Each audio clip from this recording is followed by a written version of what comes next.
are running with the Devils, and it's another victory show, Big John. Big upset for the Devils over the Utah Utes under the Friday night lights out in Tempe. We were there for it. I'm the RyKno, Ryan Knowles. Here with me is always my partner, Big John Caldwell.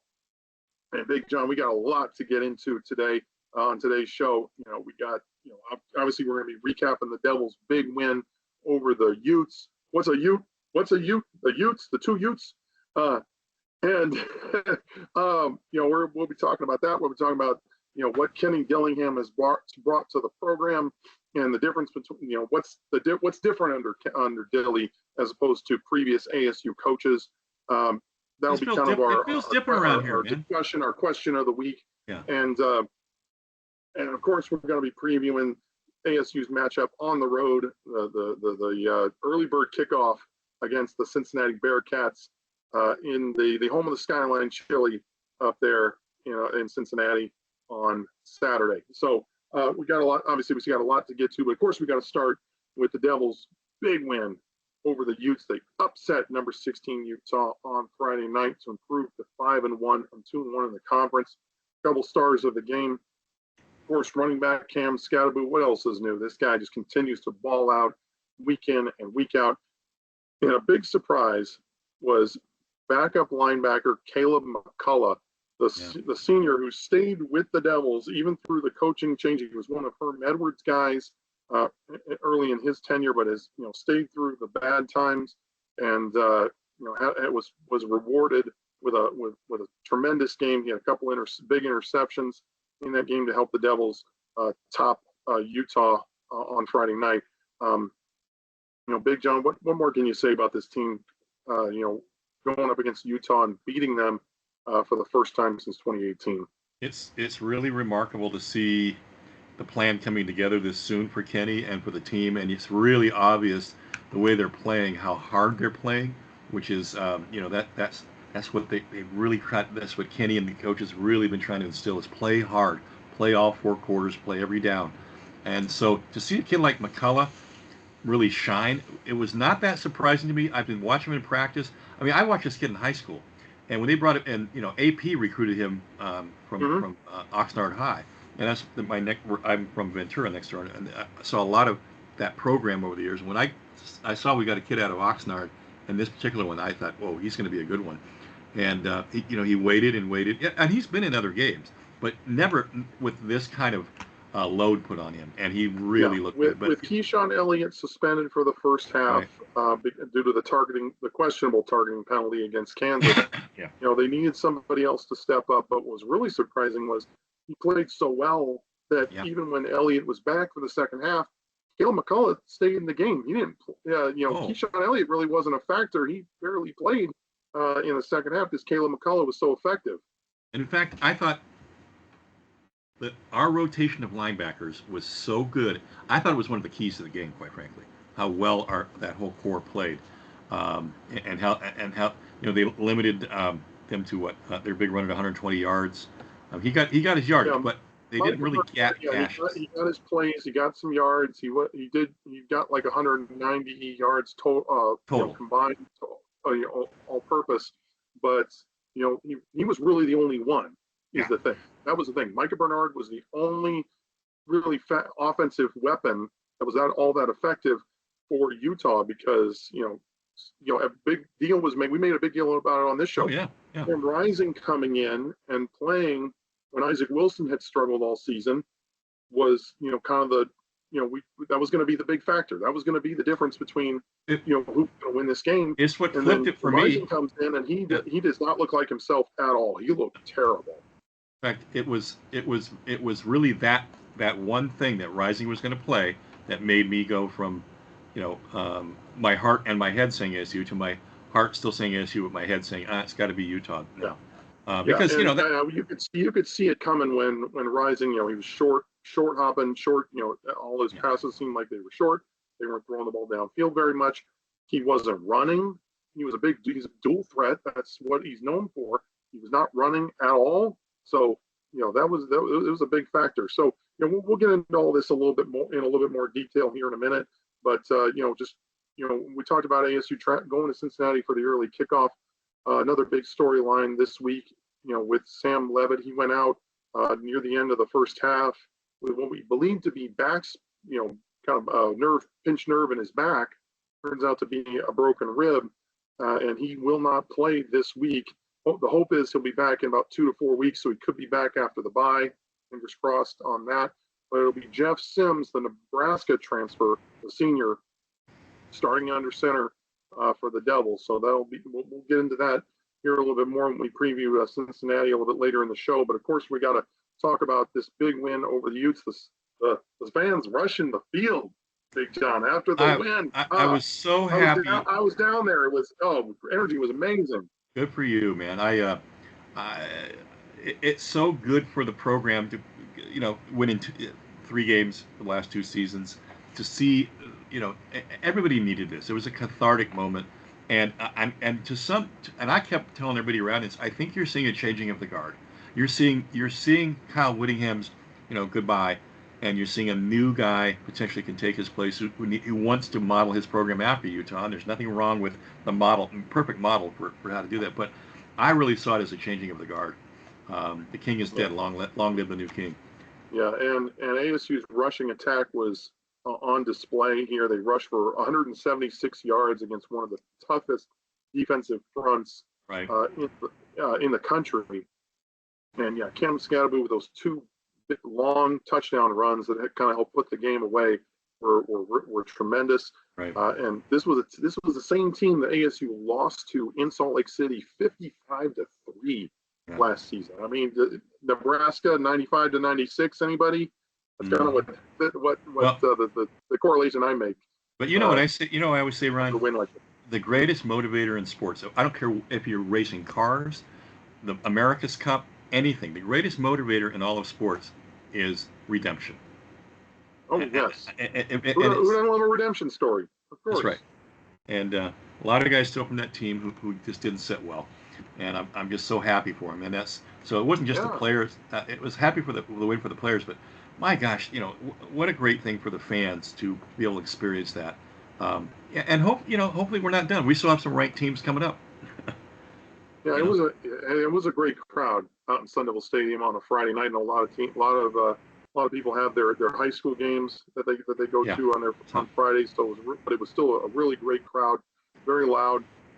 That was great to see. And obviously the student section rushing the field the way they did. They were first, and then they let everybody else in once Utah got off the field. So. And Kenny's post-game interview with ESPN is one for the ages. I mean, yes, holy moly! It said it in a nutshell because he didn't want the credit. He wanted to go find Scadaboo and find his team, but he wanted to celebrate with them, absolutely. And to see him just get in the mosh pit and start jumping around like a student, that's part of his advantage right now. Is that he is young. He was a student not that long ago. Yeah, but I think the whole country got to see that and said, "Oh, there's something cooking in Tempe, man." Oh yeah, on a nationally televised game like that on a Friday night. Yeah. Oh yeah, that was tremendous for recruiting. I mean, recruiting. Yeah. I know. Me as like my 18-year-old me would look at a guy like that and go, "I want to play for that guy. I want to be in a win like that." Well, I look at it like this: we don't have millions in NIL yet. And this will help. Winning helps with all that, and I can just tell you, things are happening all over the valley right now. I'm a part of. In the background, totally. A lot of stuff right now. But I'm just going to tell you, a win like that will help NIL, but it helps. And short of not having the biggest bag of money, a win like this gets certain kinds of kids to go, I want to play for that guy. I want to play. I want to get fired up and motivated. That's so you got to go with your strength, and you got to go with the youth and the fact that all the coaches. We're going to talk about what it is that this coach is doing so uniquely compared to the other coaches. Yeah, and. Yeah, we'll get into that in a little bit, but just finishing up this game, I thought the defense. This was kind of their magnum opus for what's happened up until this point. Coming into this game, they've kind of an up and down season. They struggled. They didn't force any turnovers against Kansas, so for them to come away with they cut a couple sacks. They got some tackles for loss. They knocked down some balls.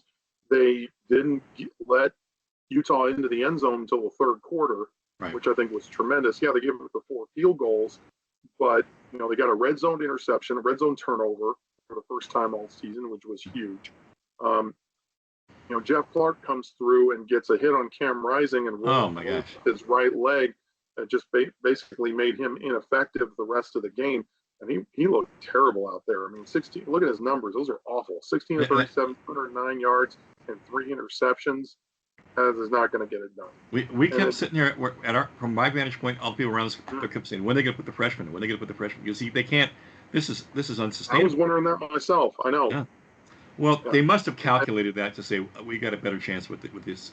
Well, and Rising's been Whittingham's guy for 3 years. Even though he missed last year with his leg injury, and but he is a 7th-year guy. He's he's certainly experienced. He certainly won a lot of big games for Utah. But I mean, if you're being that ineffective after coming off a bad injury, and suddenly you got a new one that you're dealing with, and you're just not the same. I mean, he had opportunities to run, and he didn't take them. Yeah. He was looking to dump the ball off because he just had his legs were just gone.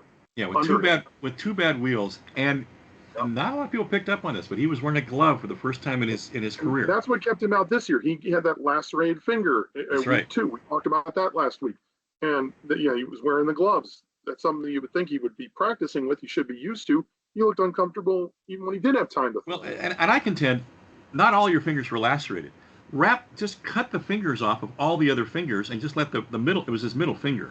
Just wear the glove over the middle finger. But I don't know. I'm glad I'm not having to make.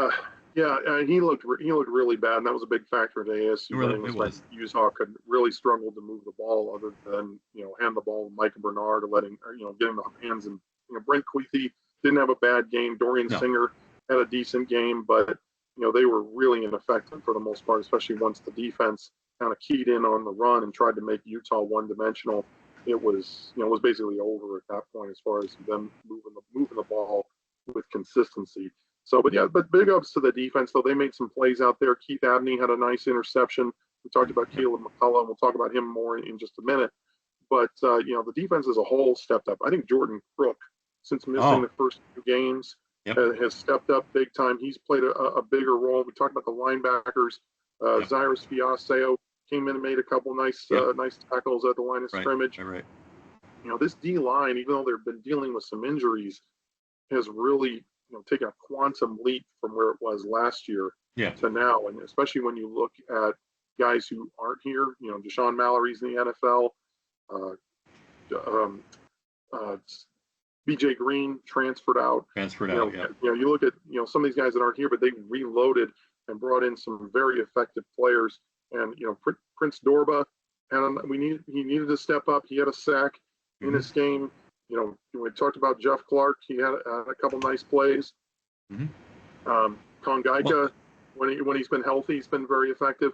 So, and then CJ Fight, getting penetration up the middle has been has played really well. So, and when you brought in the 2 kids who were out the first half, Keyshawn was all over the place for assists. He had a good tackle too, and then the D end was right. Clayton right away was on top of. I thought they were going to call for another. Yeah, they almost did. That's right, on the Abney interception. Yeah, he hits him in the chest again. Yeah. And they reviewed it for targeting. Well, the way targeting is working is if you're anywhere near the head and chest area, they're going to call it automatically and let the review guys settle it. So I look at that as like an extra timeout to get your breath under, to catch your breath. So and you can't argue. You can't argue at the time. Yeah, it's very true. And then Sam Leavitt, he had another nice game. Had that nice touchdown throw to Jordan Tyson. Finished 11 of 18, 154 yards. Had some nice runs early on that touchdown drive to extend plays, and he did a good job. And then right before the end of the first half, takes a hit on a broken play, and he's he got the ball he runs the ball up the middle and takes a bad hit, and he was down on the field for a while. We were all kind of collectively holding our breath, hoping that he was okay. Did it look to you, the guy who laid that lick on him, that he kind of stood over him for a second? Did you see that?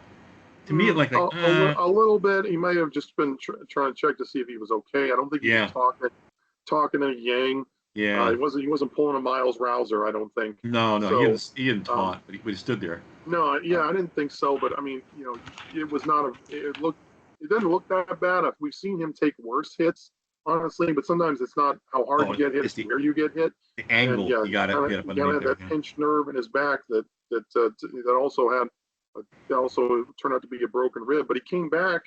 He actually took a knee at the end of the first half. Came back, played fine Well, the second half.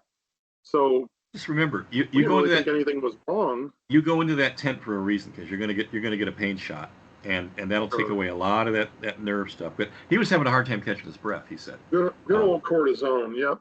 I mean, so, and they didn't really put too much on his shoulders in the second half because the running game was going so well. Yeah. But then on that drive after he got knocked out, Jeff Sims comes in, runs the option and takes it in for a touchdown. So good job by him to finish off that drive. And hopefully we'll see more of that this week. Sure. When he steps in as the starter. But then I know, John, you're a big special teams guy, and this is a little bit of a concern to me. This is second straight week with a missed PAT. That cannot happen this week. No. I mean, Regal must be really upset. He's looking for answers right now. But I think, the thing is if you're going to miss, they're going to put the next guy in. They're not waiting for you to figure it out. They're going to keep changing until you get. Yeah, and they gave Karsten Kiefer, the freshman who's a local kid, a shot. He's the one who missed the PAT this week, and then they kind of went back to Hershey for the remainder of the game.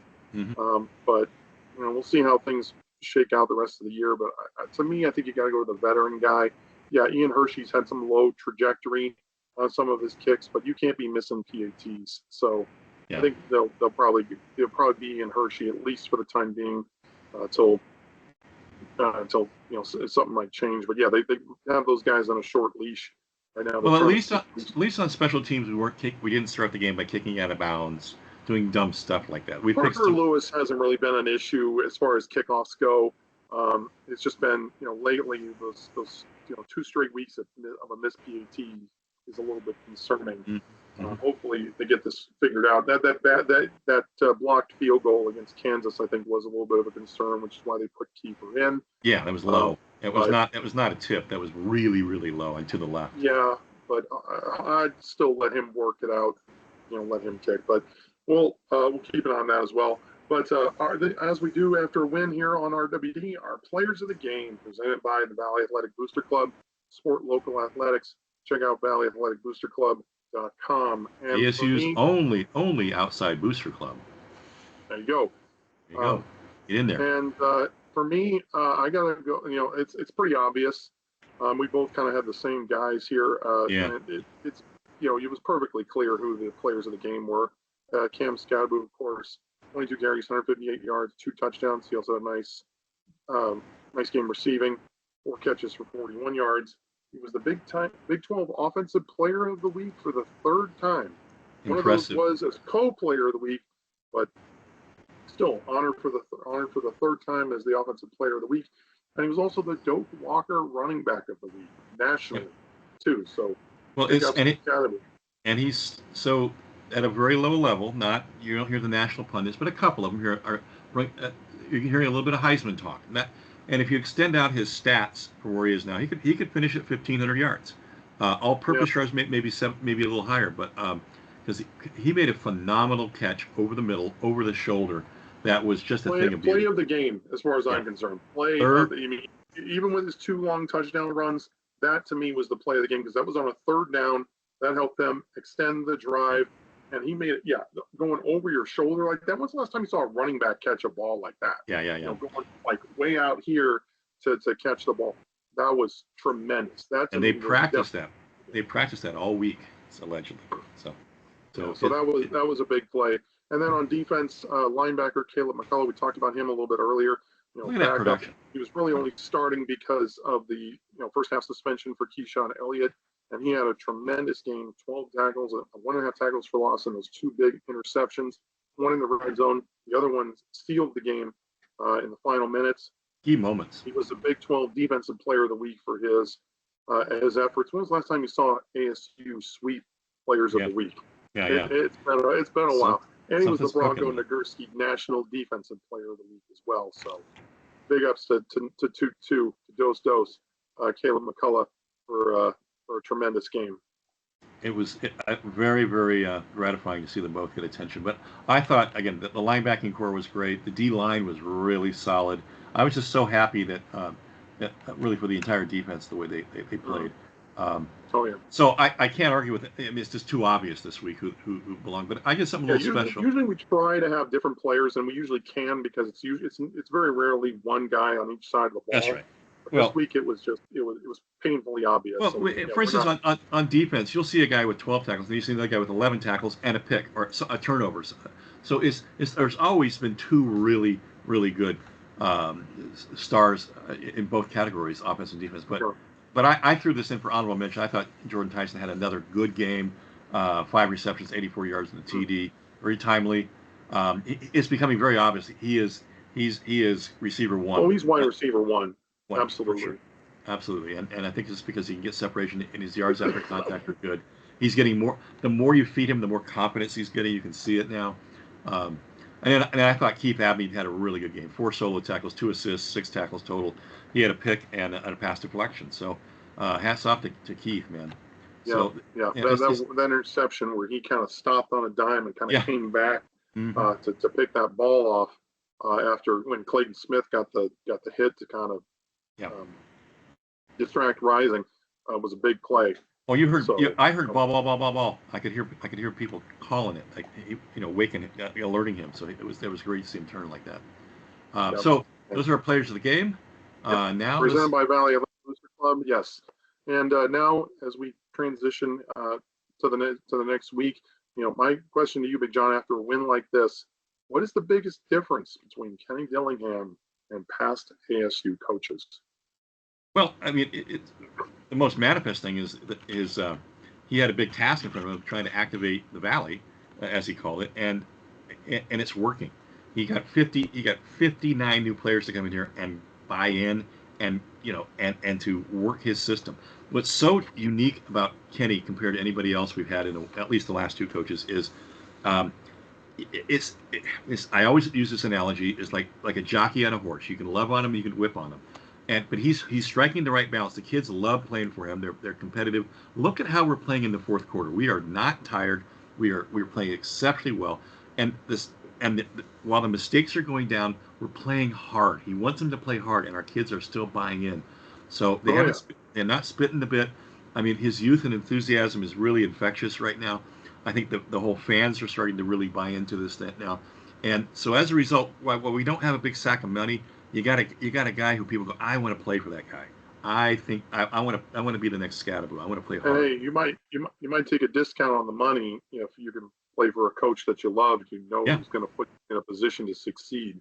Oh yeah. So and then if that happens, the money will take care of itself. Yeah, I mean, up at Camp T, somebody asked me, what do you think of Kenny? I said, to me, he has the same opportunity and the same. I mean, Frank Kush was almost the same age when he came in here, and he had a 20-year career and really made his mark by doing it his way. He had a process. Now, Frank probably talked about wins and losses maybe a little bit more. Kenny doesn't talk about wins. He didn't talk about loss. He talks about process over and over and over. And that's the John Wooden basketball, the greatest coach of all time of any sport, 10 championships in 11 years, not focusing on winning, but focusing on the process and repeating the process. And so, and you take care of the process. You take care of what you can control, right? And just go out there and put your best effort for 4 quarters. More often than not, winning will take care of itself. That's right. That's right. I mean, John Wooden. I mean, you talk about process. You know what John Wooden's first practice of the year is? How to tie your shoes. Seriously. I read his book. That is important. I mean, I read his book. But I mean, to me though, and this kind of feeds into all of that. But to me, the biggest difference is preparation. Yeah. Because this team stays very even keel regardless of what's happening, whether they're up, whether they're down. They tend to play almost the same with the same attitude. They stay up. They don't let things get things aren't going their way. They don't let it get them down. They don't kind of fall into a gully and their play doesn't really fall off so much if they give up, they give up some points, they battle back, and that goes into preparation, that goes into mentality and that resiliency. And to me, that's something that past coaches have, especially recently, have kind of lacked. Todd Graham, if things weren't going his way, he would just explode at guys, and Hmm. it would really rub guys the wrong way, and they would kind of tail off their play just to spite him. And Yeah. then Herm Edwards just didn't look prepared half the time anyway. There would be games where the team would come out flat for the first quarter, first half, first quarter and a half or so, and they would turn it on the second half and ultimately pull out a win against a team that they really should have been beaten down for 4 quarters.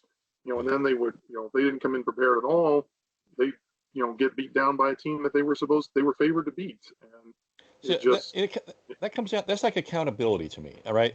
I mean, sure. I watch guys in practice, and if somebody screws up, they're offsides or in some kind of infraction, they don't have to be told to run. They just go out, they just start running right away. Run to Yep, the, do wind sprints I back and know. forth. Yeah. They know. So there's a self accountability here. Even the coaches are accountable right now. It's a really cool thing they got going on Well, they over should there. be.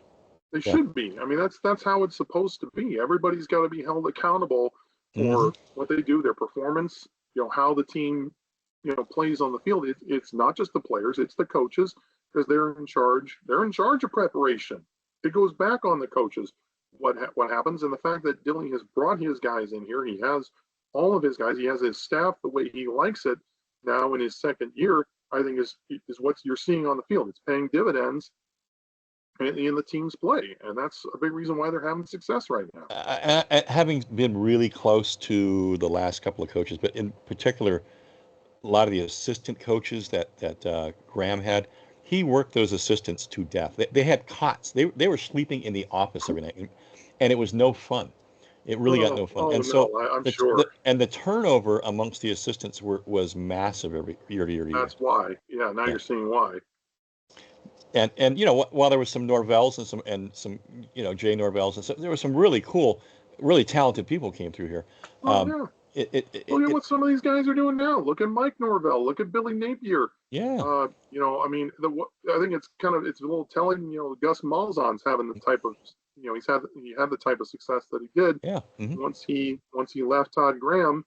And Oh, the new coach at it Memphis just was at some point you gotta think that it's there that see you gotta try to look at things from a under a microscope to see what the problem is. But the fact that you got you got players transferring out, you got coaches leaving by the bunches. mhm. There's a problem at the top at the top. And I that was a problem with Cutter too. Just felt like didn't he didn't always prepare as well as he probably should have. He didn't put a high enough priority on defense. Correct. He you know he relied way too much on JUCO guys, which is fine for when you're trying to get good offensive linemen, but when your corners are getting beaten like a drum every week, there's a reason for that. So Yeah, yeah. And to and I think Dilly's kind of taken what, and he's watched this program. He's an alum. He's been an ASU fan his whole life. The fact that I think he's kind of seen the mistakes of past coaches and taken steps not to repeat those. right. And I think he's making a bigger emphasis on recruiting locally too, which is something that other coaches failed at. And what he's stressing is compete, compete, compete. And his whole culture is they bring a basketball basket to practice every day. It's in their film room. All right, they're Yeah, it's all about finding always honing your competitive edge at all times, whether you're playing pool or checkers or whatever you're doing. Let's see you hone that competitive bone of yours. And I love that. I think yeah. that's a great culture thing he's done here. Yeah, So and he's you- got are he's got seeing, yeah, culture. you're seeing all of that culture. What that change in the culture. You're seeing it on the field. Yeah. It's yeah, all of that kind of compounded together. With the accountability, discipline, hug them, being on them now, hug on them, hug them later, Hmm. that kind of thing. It's it's taking effect. It's taking hold, and the players are buying in, and you're seeing it. You're seeing it, play out on the field with their performance. So it's been great to watch. It's been very gratifying to see it come together so quickly. Really, he's Yeah, only been here, guys, not even a year and a half, and to see this is, I just hope what people. Okay, so you have the Kenny narrative of how he's putting this together. Then you also have the Scattaboo narrative. Now, one doesn't necessarily sure. happen without the other. I mean, what Kenny sees in Scattaboo is a guy that needs to be challenged. The more I challenge him every single day, the better he's going to perform.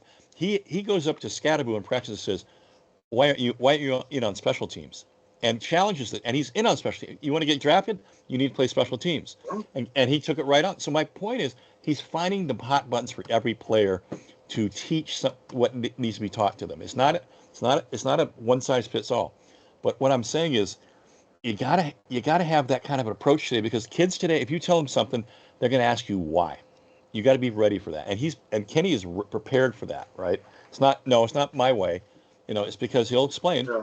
Here's what's Well, going to happen. he's young enough to understand why they're going to ask why. Yeah, right. And the fact that they're relating to him, he's relating to them, and that's it's all coming together, I think. And Yeah. I just hope that it continues in that trend, that trend keeps going, and they're able to keep performing the way they have. Remember, folks, Vegas said we're going to win 4.5 games. There's a lot of people after this game won a lot of money because they took the over. They took the bet, right? Yeah, what Kenny said about that was He's brilliant. He had the entire press corps laughing, right? Who does that? He said, "Look, for all you guys who made money on this program, put your winnings back in the program. We did it." Yeah, You're welcome. well, yeah, thank you. And he's thinking like that, I mean, yeah, God, he's giving Mighty Duck analogies on the radio. I mean, it's just phenomenal what the stuff he's doing out there. He's won over the press, he's won over the fans, yes. He's got the donors opening up their pockets. Something else a lot of coaches failed to do. Yeah, I mean, we got, I told you in the pregame, Mike, the Booster Club has now got Scattaboo and Sam coming to the Booster Club meeting next Friday to speak to everybody. You guess what? You get paid for your appearance. We'll do more of that because people are waking up like, oh, we can do this.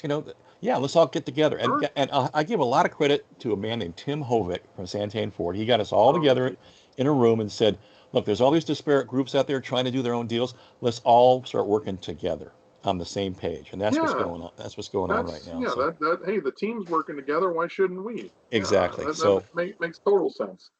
Yeah, it's so very So hopefully, this is still kind of a fluid situation. We're only halfway through the season, so 2016 the team started 5-1. Certainly not the same same circumstances as far as like quarterback. They did have quarterback injuries that year too, but they ended up losing their last 6. But that was Todd Graham's kind of beginning of his end with the team kind of mutiny on him, and just making a statement to him in that U of A game that year that we don't want to play for you anymore. So we don't need a bowl game. We don't want a bowl game. Yeah, that was not pretty. Hopefully, we don't have I don't think we're gonna have a situation like that. But it all comes back to the forefront on Saturday as we get. Yeah, go ahead. There's a third dynamic coming into this too. I think people really are picking up on the fact that Graham Ross Sr., our new AD, is all in. He's going to marshal more resources and help this program. He's an ASU guy. He's an alum. He knows how it needs to be done. Of course. It's like that Venn diagram. You got Kenny, you got Scat, and you got Graham. All those stories are coming together right now, and one can't happen without the other. But I'm just telling you, leadership matters, folks. Totally. And this is a real different kind of culture going on. I guess the bottom line for me, it's a trickle down effect. It's that trickle down effect that your leaders know what they're doing and they're on the ball. Mm-hmm. The people below them will see the players, the other coaches. They'll see that and they'll respond. They'll raise their game to match yours. Right. So that's totally right. So come on out. We got some good games ahead of us, folks. Get out there and buy some tickets, okay? Yeah, absolutely. And moving on to this week, the Cincinnati Bearcats, first time ASU's played them, probably ever. I think. No, we played them twice. In my lifetime. No, we played them twice.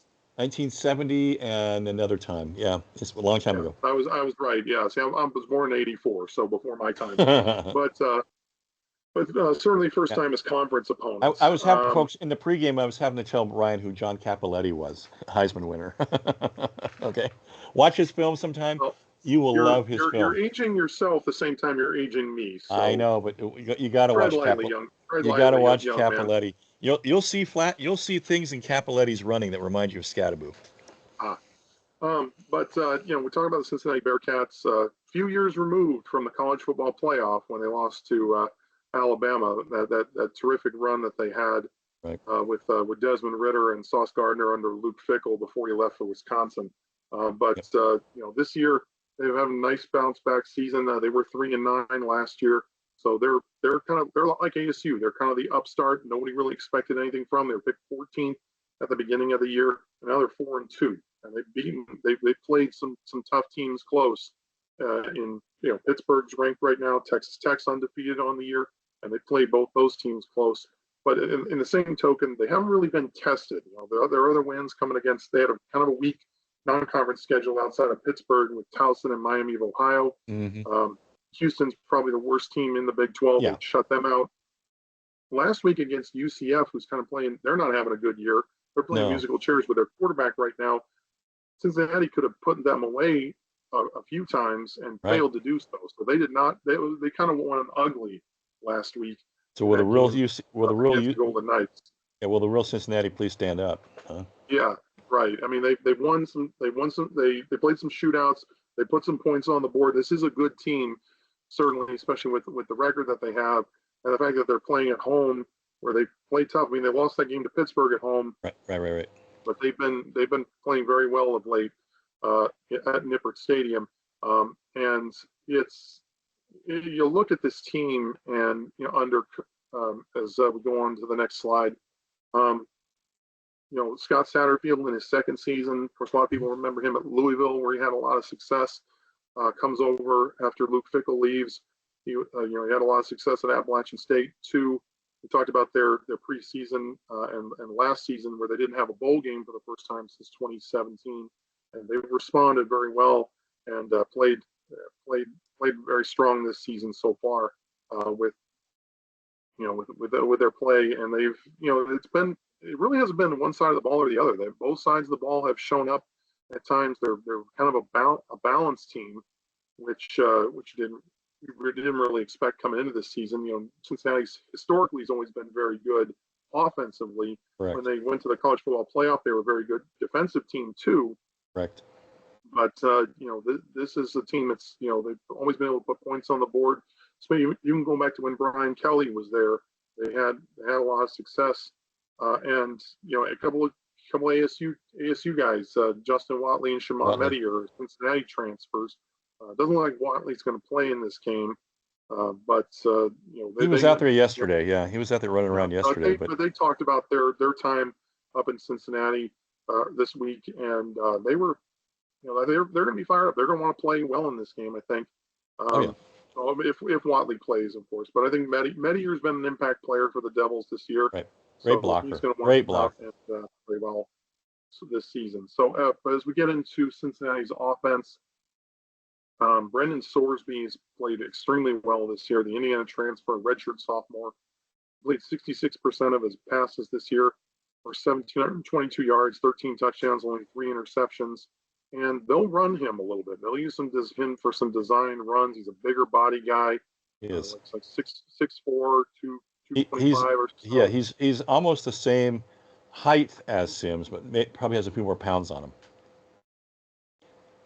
But he's a sophomore. So they'll use him in the red zone. He's got 4 rushing touchdowns this year, but he's only rushed for all of like 70 yards.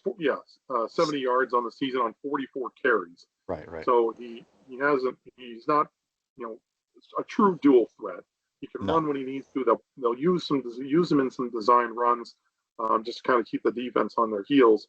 But much of their offense, but they're a balanced team. I mean, as well as he's thrown the ball this year, they run it very well with Corey Kiner. He's having a great year himself. 84 carries, 496 yards. For a guy who gets the ball that much, though, only 2 touchdowns is a little bit surprising. Evan Pryor, his backup, actually has more touchdowns this year. So, but you should still expect to see a heavy dose of him this year. He's not Micah Bernard. He's not a specimen necessarily, kind of a smaller guy, but still somebody who hits the hole hard, runs bigger than he is, and can definitely do some damage once he gets out in the open. And then their top receiver, Xavier Henderson, he's certainly been the go-to guy for Sorcy this year. 34 receptions, 474 yards, 4 touchdowns on the season. Tony Johnson's had a nice year as well, 20 receptions, 23 yards, and 3 touchdowns. And they do use the tight end very well. Joe Royer's having a nice year, 28 catches, 346 yards, 2 touchdowns. And then a couple guys who were on some preseason watch lists. Guard Luke Kandra, and then their center Gavin Gerhardt. No relation. So no relation. It's very no relation to Toby or Garth. The last name is spelled differently. But this is a good-looking offense with some weapons on it. Mm-hmm. They certainly put some points on the board this year. They put 41 up on Texas Tech. They've gone over 30 points a few times this year, so they're certainly capable. And they look like a team to be reckoned with, and they're having a nice year so far. They should go to a nice bowl game. They haven't really been tested, though. Again, this is a team that, you look at, Pittsburgh's ranked, Texas Tech's ranked. They lost to both of them, but their wins and then their wins against Towson, Miami, Ohio, Houston, UCF. But they do have some tough games coming up. They got to go to Colorado. They got West Virginia at home. Then they got to go to Iowa State and Kansas State. So the back end of their schedule is a lot tougher. Yeah, so they'll certainly be tested. They'll be tested in this game, but certainly down the road as well. Now their defense, which they haven't given up a ton of points, but they are something to watch out for. They are giving up a lot of yards on the ground. 164 yards a game on the ground. Yeah, this is the number for me that really stands out. But they do have a couple players here in Jared Bartlett, 30 tackles, 5.5 tackles for loss, 3.5 sacks, 2 pass defense. He's a 3-down linebacker. He's a guy who does not come off the field. He's their quarterback out there. Yeah, big numbers. He's having a nice season. Mm-hmm. So, and then one guy who was on a ton, like every major defensive award watch list at the beginning of the year, Dante Corleone, one of their leaders up front, 17 tackles, 4 tackles for loss, 3 sacks.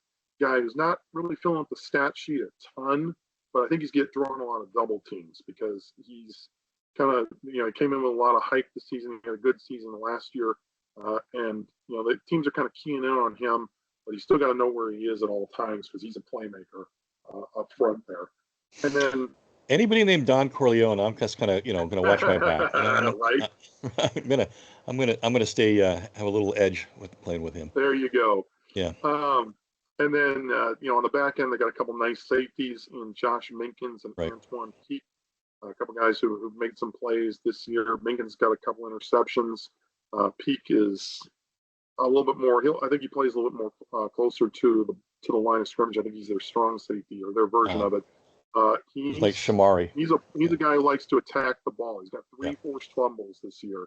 Yep. So he's a guy who will get after it. He'll punch at the ball. He'll do whatever it takes to knock that ball out. So guy who attacks. He's aggressive. Definitely got to keep ball security is key in this game because this is a defense that will get after it if you let them.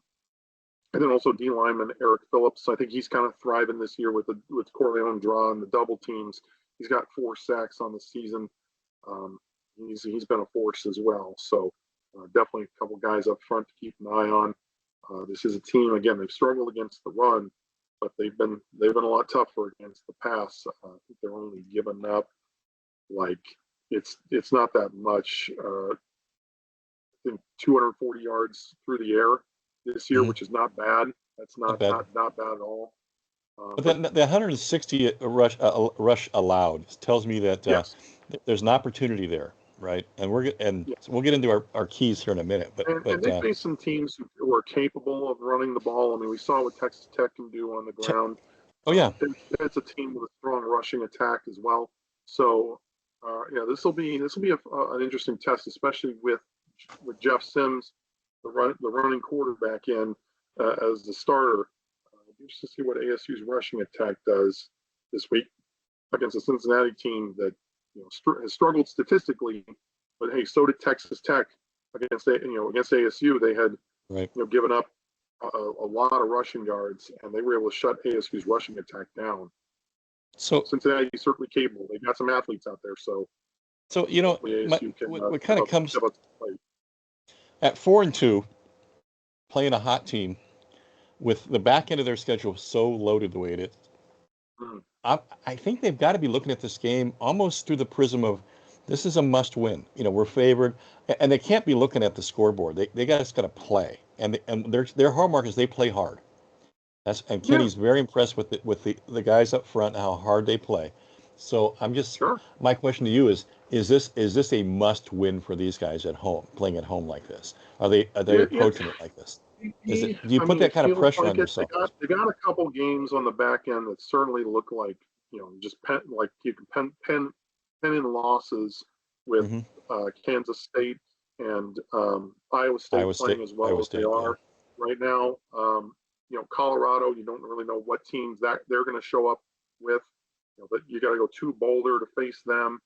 TCU's, even though they're having a 500 year, they're still no pushover either. West Virginia is your rival, so you got definitely got to throw it out the window. Yeah, for that game, throw it all out the window, right? Yeah. Right. So, certainly it's the back end. The second half of the schedule is a lot tougher than the first. Coming in, I think the coaches are going to preach this as a must-win game. Yeah. Whether or not they still got to go out there and perform. That's the big thing. You got what does ASU do to kind of slow them down and kind of play their game and not let this. You cannot. And we'll talk about this in the keys in a minute. You got to come out and play well from the start, and you cannot let Cincinnati get a big lead on you early. Oh no! This cannot be another Texas Tech or Texas State game where you're falling behind multiple touchdowns with a backup quarterback who is a liability throwing the ball. Yeah, and the reason why I asked this question to you, and it wasn't a talking point really, as it was, if you're approaching a game like ASU as being a must-win game, and Kenny doesn't approach things like that. He does not look at we've got to win this game. He looks at the process and the preparation that he's got to do in order to win this game. And if they've done their homework, now having known that they were going to lose Sam, and really on Tuesday they knew that he wasn't responding, and it was still a bad. It was, and the results came back on the microfracture. So I'm sure they've adjusted by now. Or they have a game plan, but is execute the game plan, eat the clock, and you're going to be fine. Manage the clock, and we should be fine. There's enough talent all around, especially on defense, to neutralize this guy. So I just wonder if that's the mentality going here. Must win versus we're not talking about winning. We're talking about preparation and execution. Yep. Yeah, so, I think that's the mentality they've been approaching with all year. So, right. As we go, I think we'll get into the keys of the game here. Yep. As we brought to you with our keys to the game, presented by Sleep in Heavenly Peace, a great nonprofit that builds beds for families in need. Please support Sleep in Heavenly Peace. As I look at my keys to the game. I gotta say, keep it up with that ground garrison. That is this team's identity. They are a run-first team. Especially with Sims starting for Leavitt, he's a running quarterback, and he's alive. You watch him in preseason. You watch him at Nebraska and Georgia Tech. He's had trouble with ball security. He's had trouble flowing into coverage. They got to get him down. Get him downhill. Get Scatterboo going. Use Brooks to try to get a change of pace going. Keep Scat fresh for the fourth quarter. But the run game is going to be center stage here. Play that ball control, keep away football. We know Cincinnati's offense is very talented, very dangerous. They're certainly capable of putting points up. So don't let them get into a rhythm. I know it sounds like a broken record. This is something that I've harped on all week, but this is ASU's identity. This is who they are. They are a run-first team, and even more so with Sims starting. You're going to have to establish the run and make it work for you because you do not want him throwing the ball, winning the game with his arm. I don't see that happening from what I've seen so far. No, he puts the ball in And then, weird places and stuff. Doesn't see coverage as well. yeah, and if you look at and then on defense, just continue that upward trend. The defense seems like they're getting more comfortable. They're playing better each and every week. Um, they didn't force any turnovers against Kansas, but they still played well at times. You just got to keep forcing turnovers and get Cincinnati into some third and long situations where you can pin your ears back and get after Hornsby. He's only thrown 3 interceptions this year, so he's not really prone to the interception necessarily, but it's still something that you need to do to get off the field on third down and get the ball back. So you can't let Cincinnati go on these long drives that are going to then put a ton of points on the board. Maybe you can keep this a low scoring game. I feel like that gives them a great chance to win down the stretch. I keep going back to a play in my mind. We talked about Crooks a minute ago, and Yeah, Jordan and Crooks, yeah.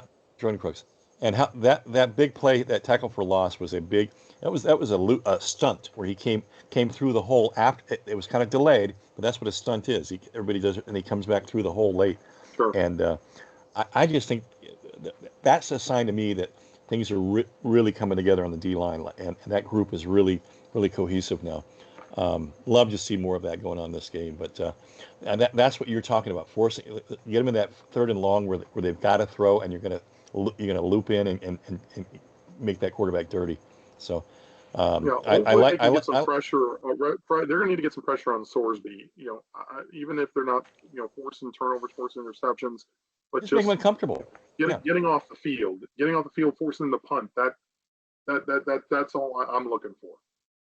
Well, and listening to Kenny, it sounds like I always listen between the lines, and when he says make him uncomfortable, to me that means get him out of the pocket, right? Get him out of the pocket because he's not that big a threat to run, but he's also doesn't throw well on the run. So Probably doesn't throw as well. He is he right. is a mobile quarterback. Certainly, he's a decent athlete.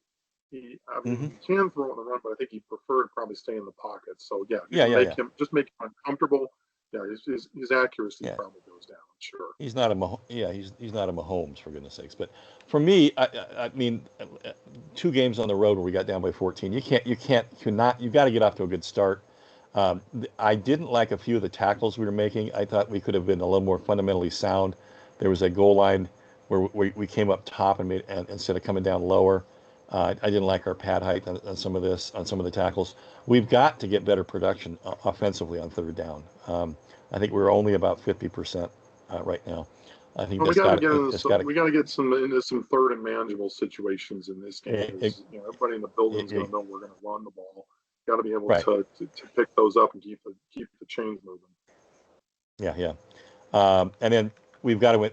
To me, I think one of the keys to the game is time of possession. I look at this a lot like immediately the moment I heard Sam was going to go out, I said this is going to be like the UCLA game. Not in terms of the trickery, the swinging gate and all that. There might be something we'll throw schematically different, but really the success in that UCLA game last night was we just managed the clock so well, and the time of possession we won more than 2-1. So ball control, time of possession, and then just keep running until they figure out how to stop you. So those are my keys. Yeah, and I think you will see at least a few plays out of the Wildcat in this game with the backup quarterback. I think they're going to find different ways to get Cam Scatterboo the ball. And don't be surprised if he doesn't throw it a couple times, especially when the defense is up and expecting the run. If you can get some guys on some releases downfield, don't be surprised if Scott doesn't put the ball up.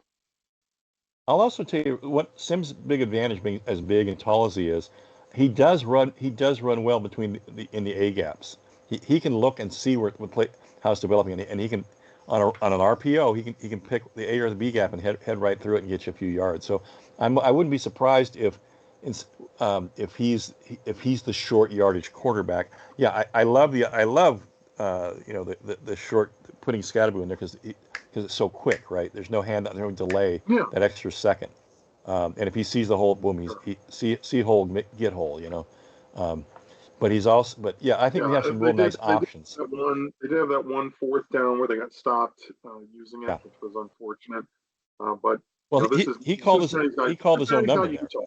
Was the thing. Cincinnati's not Utah. They're not going to be quite as tough up front as the Utes were. So, I still think you're more than capable of running against this team. It's just that when it will come, when they stop you, can you adjust on the fly and give them some different looks that they're going to have to account for, later on in the game. Right. So there those it are our is. keys to the game. Sorry. Oh, go for it. Those are our Go. keys to the game presented by Sleep and Heavenly Peace. And that brings us to our prediction time. I swear we don't talk about this beforehand. I write it down. On the same wavelength as far as this team goes. I say 24-20. Like this is a game ASU is going to be able to, at least if nothing else, run the ball and put together some sustained drives that will end with touchdowns. I feel like they can do that, and then fourth quarter comes. That's Cam Scatterboot time. They'll be able to put another drive together and potentially kick a field goal that will help put this game away. And then the defense will come up with a stop that'll secure the win. So a little concerned with going on the road to the East Coast, Eastern time zone, and playing so early at 9 a.m. But this team, they've been preparing them for that. They've had practice up an hour. They always usually practice in the morning, anyways. So I feel like they'll make that adjustment. They have struggled on the road a little bit this year, but I feel like this is a team that you can have some success against. Well, this is the first 3 time zone game difference that they've had this year, and as a result, they kind of had it. As soon as it became known it was 9 o'clock, they said, "Okay, we're not coming out Friday. We're coming out Thursday." So they are getting an extra day to do their walkthroughs and acclimate. Nice. Which is I think it's a really smart move on the coaches, and that we have the budget to do it. So it's great. So I see the game much like you do. I like that a lot. I guess I see one more field goal. As I've been really harping on inside the 40. If you get a first down, you got to get a score. And I just think that we'll get the kicking game. I know it's been an emphasis this week after what happened the last 2 weeks. That we'll get that ironed out. We should get an extra field goal. So I'm seeing this much like you are, but just one extra field goal at this point. But a good defensive I certainly battle. hope you're right. I certainly hope this is. I feel like this is a game ASU, even going up against a tougher team like Cincinnati, going on the road. I don't feel like this is a game that they're certainly capable of winning, especially if they can get downhill with their rushing attack and the offensive line plays as well as it has. Kyle Scott, I'm looking at you. He's really stepped up in that right guard. Oh my gosh! Plays very well. Yeah. And then you couple that with the way that the tight ends are blocking on the edge. I mean, I feel like this is a game that ASU can, really exploit Cincinnati's weakness in the rushing attack. But at the same time, we thought that about Texas Tech.